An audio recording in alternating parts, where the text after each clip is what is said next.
হাজারো ব্যথা বেদনার পরে ফিরে আসনি তুমি আপন ঘরে। দিনের আলো তুমি ছড়িয়ে দিতে চলে গেলে মদিনা মক্কা ছেড়ে। হে রাসূল তোমাকে ভুলি আমি কেমন করে। হে রাসূল তোমাকে ভুলি আমি কেমন করে।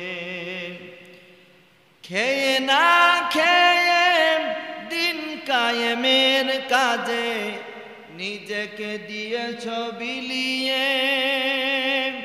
তায়েফের কাফেরেরা চিনল না এ আলো, দুষ্টু ছেলেদের পিছু দিল লেলিয়ে।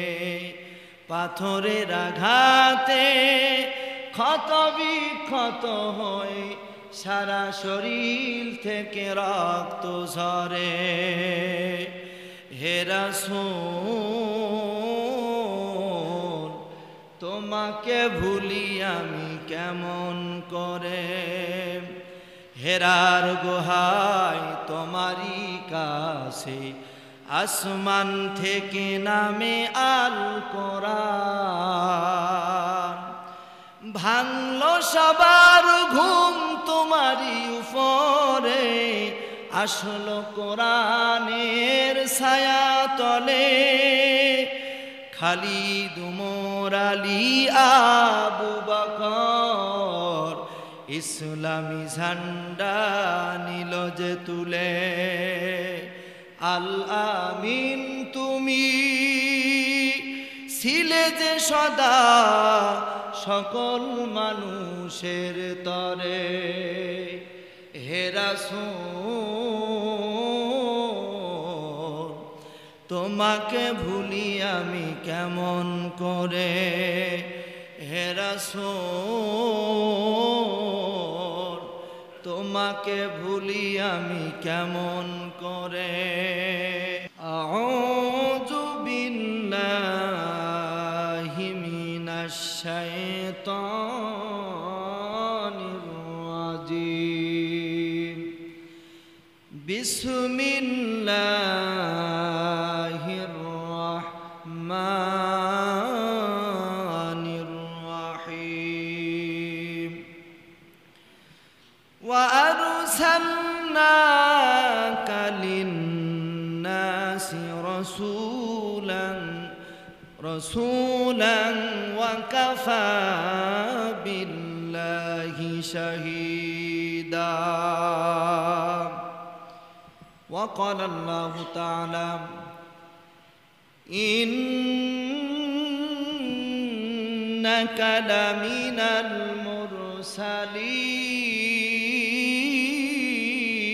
المرسلين على صراط مستقيم.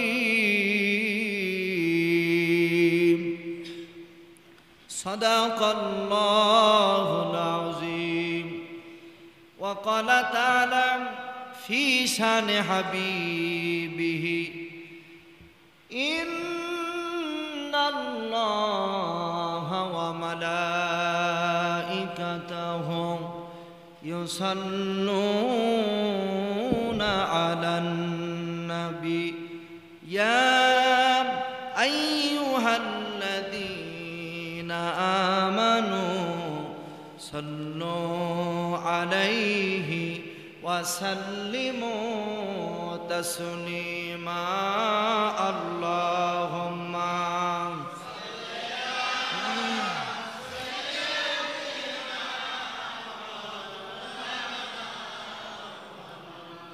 আলহামদুলিল্লাহ। আল্লাহ তাআলার দরবারে লক্ষ কোটি শুকরিয়া আদায় করছি যে আল্লাহ পাক যে মহান মনিব, মহান সৃষ্টিকর্তা, রাজা ধীরাজ, হায়াতের মালিক যে আল্লাহ তাআলা আজকের এই বরকতপূর্ণ জুমার দিনে দুনিয়ার সমস্ত ব্যস্ততা থেকে ফারেক করে আল্লাহ তাআলা আমাদেরকে শারীরিক সুস্থতা দিয়ে জুমার নামাজে আসার তৌফিক দান করলেন। শুকরিয়া তান সকলে জবান ছেড়ে পড়ছি আলহামদুলিল্লাহ। লক্ষ কোটি দরুদ ও সালাম সাইয়্যিদুল মুরসালিন আশরাফুল আম্বিয়া তাজেদারে মদিনা হাবিবে কিবরিয়া মুহাম্মদ রাসূলুল্লাহ সকলে পড়ছি সাল্লাল্লাহু আলাইহি সাল্লাম। সম্মানিত মুসল্লিয়ান ইকরাম, আমরা রাসূল আকরাম সাল্লাল্লাহু আলাইহি সাল্লামের সিরাত, রাসূল আকরাম সাল্লাল্লাহু আলাইহি সাল্লামের জীবন থেকে কথা শুনতেছিলাম। কি বলেন, মনে আছে আপনাদের? সম্মানিত মুসল্লিয়ান ইকরাম, আল্লাহ রাব্বুল আলামিন কোরআনুল কারীমে বলছেন, আমি আল্লাহ তাআলা নবীকে বলছেন, ওগো নবী আপনি মানুষদেরকে বলে দিন যে আমি তোমাকে রসুল করে রসুল হিসাবে পৃথিবীতে পাঠিয়েছি। সুবহানাল্লাহ। আর এর সাক্ষীদাতা আমি আল্লাহ তাআলা নিজেই। আল্লাহ তাআলা বলছে আমি এর সাক্ষীদাতা।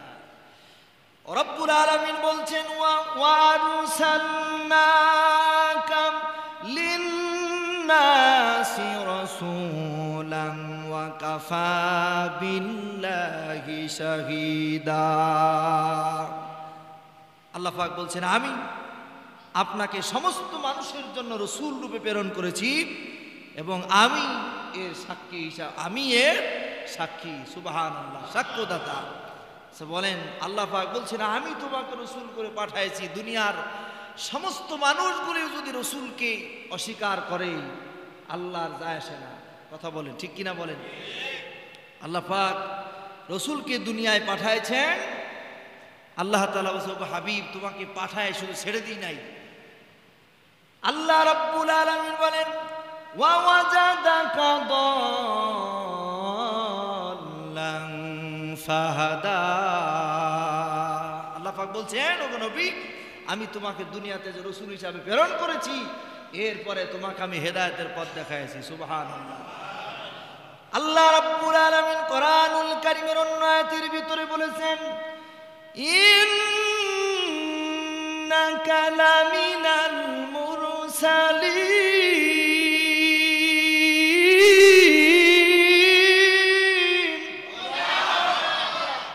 আল্লাহ রাব্বুল আলামিন বলেন নিঃসন্দেহে আপনাকে আমি রসূল রূপে উন্নতম একজন রসূল হিসাবে প্রেরণ করেছি।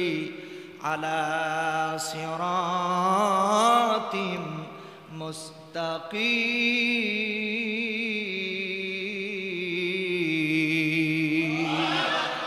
আল্লাহ বলছেন আলা সিরাতিম মুস্তাকিম, আর আমি তোমাকে সঠিক সরল পথ দেখাইছি। সুবহানাল্লাহ।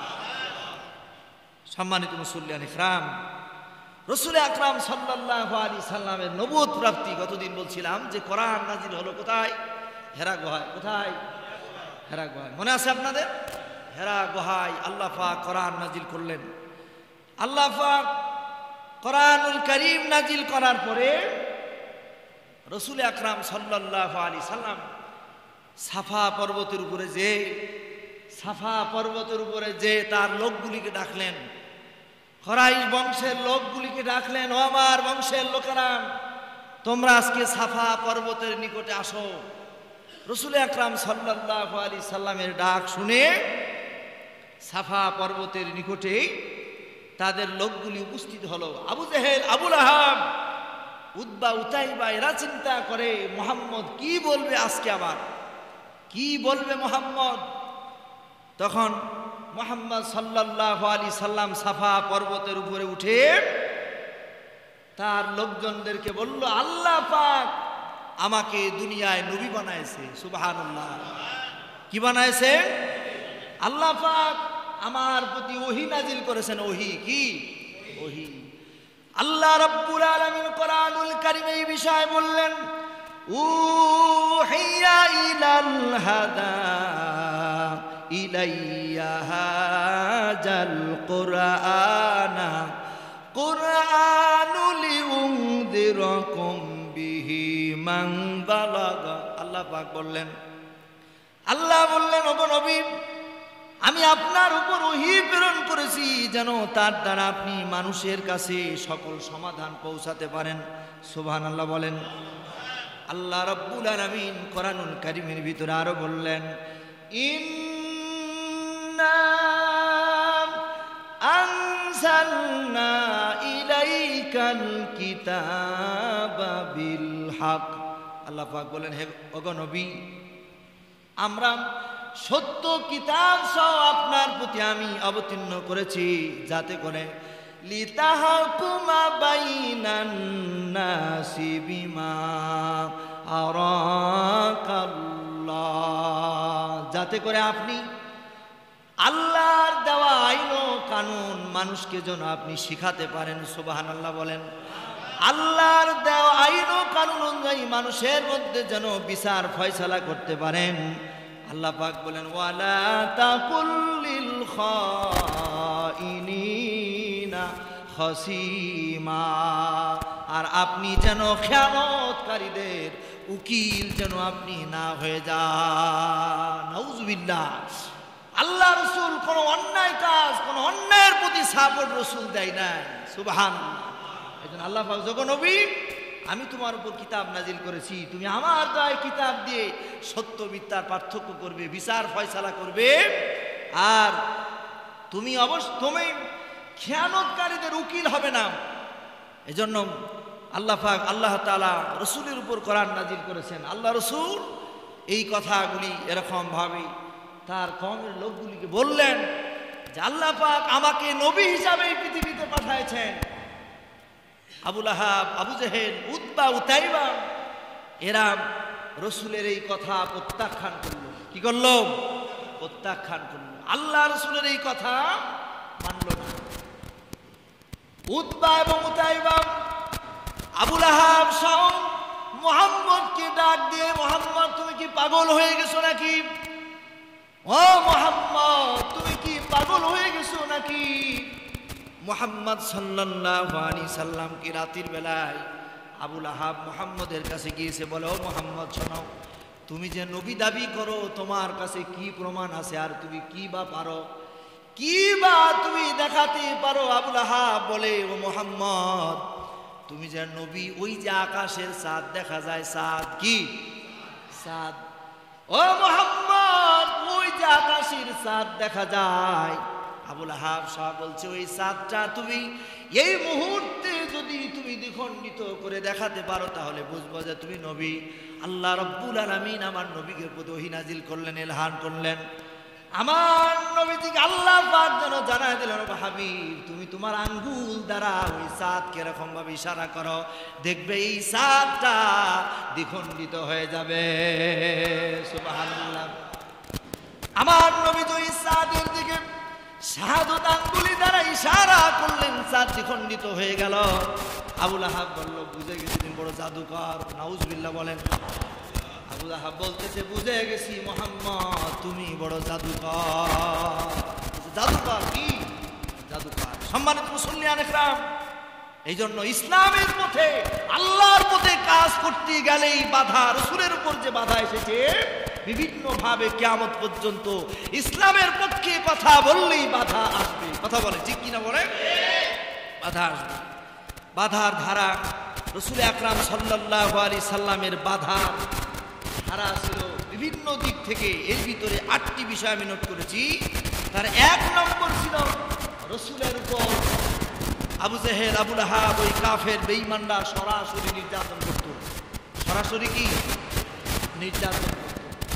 মুহাম্মদ সাল্লাল্লাহু আলাইহি সাল্লাম যখন নবুয়তির কথা বললেন, মুহাম্মদ সাল্লাল্লাহু আলাইহি সাল্লাম একদিন কাবার পাশে বসে আছে, মুহাম্মদের প্রতি নির্যাতন শুরু হলো। উতবা গিয়েছে, উতবা এই কাফেরটা যে মুহাম্মদের পিছন থেকে গামছা দিয়া অথবা কোনো তোয়ালি দিয়া তার মুখের ভিতরে বেঁধেছে, বাঁধার পরে মুহাম্মদকে বলে এরকম ভাবে টানা হাসরা করে নিয়ে বেড়াইছে।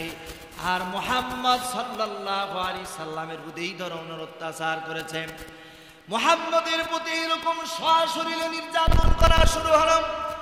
মুহাম্মদ সাল্লাল্লাহু আলাইহি সাল্লাম কাবার প্রান্তরে একদিন সিজদায় পড়ে আছে, সিজদায়। ওই দিন উতবা, উতাইব এবং আবু লাহাব সহ কয়েকজন দেখে মুহাম্মদ সিজদায় পড়ে আছে। ওরা বলাবলি করে, শোনো মুহাম্মদ কাকে সিজদা করে যাও, কেউ যদি তোমরা পারো কোনো জায়গায় থেকে কোনো পচা নাড়ি ভুড়ি পাও কিনা দেখো। একজন যুবক বলছে, অমুক জায়গায় একটা উটের নাড়ি ভুড়ি আমি দেখে এসেছি, যদি অনুমতি দাও ওই নাড়ি ভুড়ি গলা নিয়ে আসবো। নাড়ি ভুড়ি গলা নিয়ে আসলো। নিয়ে আসার পর মুহাম্মদ সাল্লাল্লাহু আলাইহি সাল্লাম যখন আল্লাহর কাছে সাহায্য চায়, হাত পাতে সিজদায় পড়ে, সিজদায় পড়ে আল্লাহ তাআলার কাছে কান্দে। মুহাম্মদ সাল্লাল্লাহু আলাইহি সাল্লামের মাথার উপরে এত পরিমাণ নাড়ি ভুড়ি চাপায় দেয় যে মুহাম্মদ তোর মাথাটা উঠাতে পারে না। এরকম বিভিন্ন ভাবে মুহাম্মদ সাল্লাল্লাহু আলাইহি সাল্লামের উপর নির্যাতন করে। সম্মানিত মুসলিয়ান ইকরাম, সব কথা বলে শেষ করা যাবে না। এই জন্য মুহাম্মদ সাল্লাল্লাহু আলাইহি সাল্লামের প্রতি সরাসরি নির্যাতন, সরাসরি কি নির্যাতন। এই ধারাগুলির সাথে দেখবেন বর্তমান প্রেক্ষাপটে কিছু ঘটনা মিলে যাবে।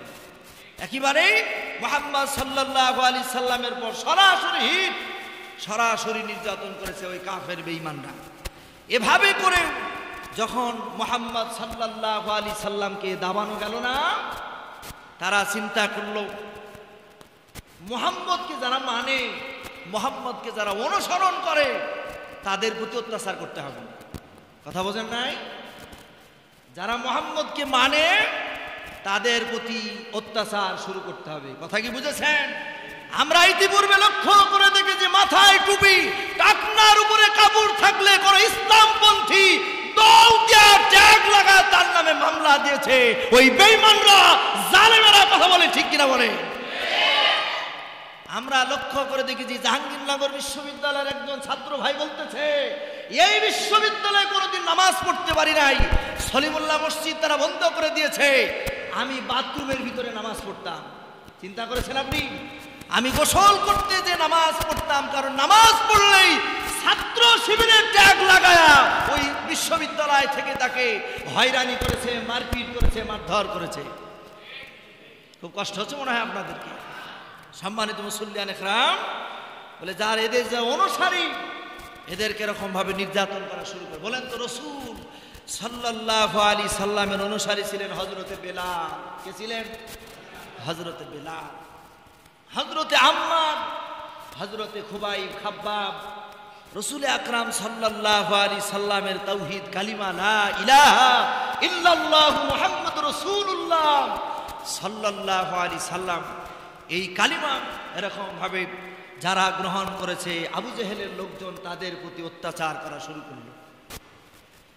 আমার ভাইরা, হযরতে বেলালের প্রতি এতটা অত্যাচার করেছে, হযরতে বেলাল কি তারা তার যে বাড়িতে কাজ করতো মায়ের ধরে নিয়ে যায়, প্রচন্ড গরম বালির উপরে শোয়া দিয়া, দুই হাতের উপরে বুকের উপরে পাথর চাপা দিয়া এরকম উত্তপ্ত গরম বালির উপরে শোয়া রেখেছে।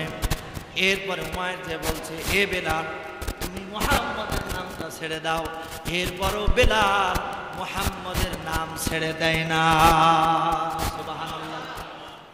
হযরত বেলাল কি বলে, এ রে বেলাল, এরপরেও তখন মুহাম্মদ আল্লাহ তাআলা এখন তোমার আহাদ আহাদ এটা যখন ছাড়ে না, বলে বেলালের শরীরের মধ্যে এরকম কয়লা তার শরীরের উপরে দিয়েছে, আগুনের কয়লা, হাত দুইটা এরকম ভাবে বাঁধা, পেরেক দিয়ে এরকম আটকায় দিয়া। আর এই শরীরের উপরে যদি উত্তপ্ত আগুনের কয়লা যদি শরীরের উপরে দেওয়া হয়, বলেন তো কেমন হয়? এই কয়লার দ্বারা চামড়াগুলি পুড়ে পুড়ে এরকম ভাবে হাড্ডি পর্যন্ত দেখা গিয়েছে। এরপরেও হযরতে বেলাল কালিমা আল্লাহর তওবা ছাড়ে নাই। সুবহানাল্লাহ।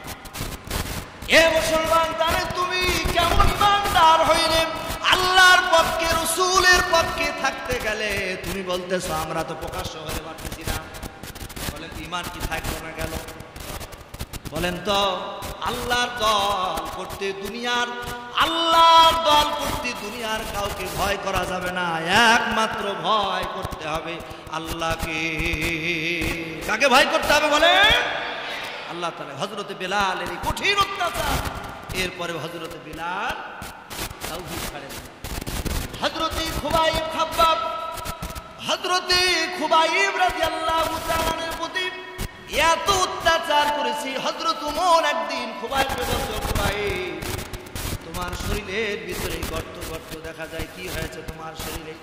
কোন কোন জায়গায় তোমার শরীরে হাড্ডিগুলি দেখা যায়, কোন জায়গায় তোমার শরীরের ভিতরে হাড্ডিগুলি পর্যন্ত দেখা যায়, কি হয়েছে তোমার শরীরে? কোন রোগ হয়েছে? হযরতে খুবাইব এই কথা শুনে চোখের পানি ছেড়ে দিল। আমার কোনো অপরাধ ছিল না, একটা মাত্র অপরাধ, লা ইলাহা ইল্লাল্লাহ। কি করা? লা ইলাহা ইল্লাল্লাহ। আল্লাহর একত্ববাদের কথা বলার কারণে আবু জেহেল, আবু লাহাব তাদের লোকজনগুলি আমার প্রতি এমন অত্যাচার করেছে, আমাকে হাত পা বেঁধে আমার শরীরের ভিতরে আগুনের কয়লা দিয়া আমার শরীরগুলিকে পুরায়া হাড্ডি পর্যন্ত বের করে দিয়েছে। এরপরও আমি খুবাইব আল্লাহর একত্ববাদ ছাড়ি না। সুবহানাল্লাহ। আমার ভাইরা, এরপরে হযরতে সুমায়ার কথাও জানেন। হযরতে সুমায়ার প্রতি কি অত্যাচার, একটা মাত্র অপরাধ ছিল আল্লাহর একত্ববাদ, লা ইলাহা ইল্লাল্লাহ। আল্লাহর একত্ববাদ, আল্লাহর কথা বলা, আল্লাহর একত্ববাদ মানার কারণে হযরতে সুমায়াকে এমন ভাবে উলঙ্গ করে বর্ষার আঘাতে, লজ্জা স্থানে বর্ষা দিয়া আঘাত করে তাকে শহীদ করে দিয়েছে, দুনিয়া থেকে বিদায় করে দিয়েছে। একটা মাত্র অপরাধ, আল্লাহর একত্ববাদের কথা বলা, আল্লাহর একত্ববাদকে মেনে নেওয়া। এই জন্য সম্মানিত মুসল্লিয়ান ইকরাম, তাহলে 2 নম্বর হলো অনুসারীদের প্রতি নির্যাতন করা। 3 নম্বর হলো যারা তাকে সমর্থন করে তাদের প্রতি চাপ সৃষ্টি করা। যারা তাদের সমর্থন করে তাদের কি করা? চাপ সৃষ্টি করা। কিভাবে চাপ সৃষ্টি করা? নেতা মসজিদের সভাপতিকে ফোন দিয়ে বলে দেয়, ইমাম সাহেবকে সাবধান করে দেবেন, ইমাম সাহেব যেন কথা না বলে। এটাই হচ্ছে যারা সমর্থন করে তাদের প্রতি চাপ সৃষ্টি করা। ইমাম সাহেব যেন কথা না বলে। বলেন তো ইমাম সাহেব কার কথা বলে? আল্লাহর কথা বলে। কার কথা? আল্লাহর কথা বলে। যারা সমর্থন করে তাদের প্রতি চাপ সৃষ্টি করা শুরু হয়ে গেল। আবু জেহেল চলে গেল আবু তালিবের কাছে, কারণ ওই সময় মুহাম্মদ সাল্লাল্লাহু আলাইহি সাল্লামকে সব থেকে বেশি সমর্থন করেছেন আবু তালিব, নবীজির চাচা। নবীজির চাচা নবীকে কোনদিন আমার নবীদের শরীরের ভিতরে ফুলের টুকাও লাগতে দেয় নাই। সব সময় নবীজির পাশাপাশি থেকেছেন। আমার নবীজিকে একমাত্র আবু জেহেলের কারণে কেউ কিছু বলতে পারে না। এই জন্য আবু তালিবকে বলল, ও আবু তালিব শোনো, মুহাম্মদকে তুমি যে সমর্থন করো তুমি এটা বাদ দিয়ে দাও। চাপ সৃষ্টি করা শুরু করলো। বলে এইভাবে করে মুহাম্মদের দিন কালিমা থামানো যায় না। সুবহানাল্লাহ বলেন। বলেন তো মক্কা মদিনায় বিজয় হয়েছে কিসের? ইসলামের। বলেন কিসের? ইসলামের বিজয়। অদূর ভবিষ্যৎ রাসূল বলেছেন কিয়ামতের পূর্বে সারা পৃথিবী আবার মুসলমানরা এরকম ভাবে শাসন করবে। সুবহানাল্লাহ বলেন। এটা শুনে আপনার ভালো লাগে না? আল্লাহ রাসূল বলেছেন আবার খেলাফত তন্ত্র প্রতিষ্ঠিত হবে, সারা পৃথিবীতে ইসলামের বিজয় আবার হবে। সম্মানিত মুসলিয়ান ইকরাম, এরপরেও রসুলকে থামানো যায় না। এরপরে তারা 4 নম্বর পদক্ষেপ গ্রহণ করলো, রসুলের প্রতি মিথ্যা অপবাদ দেওয়া। কি দেওয়া?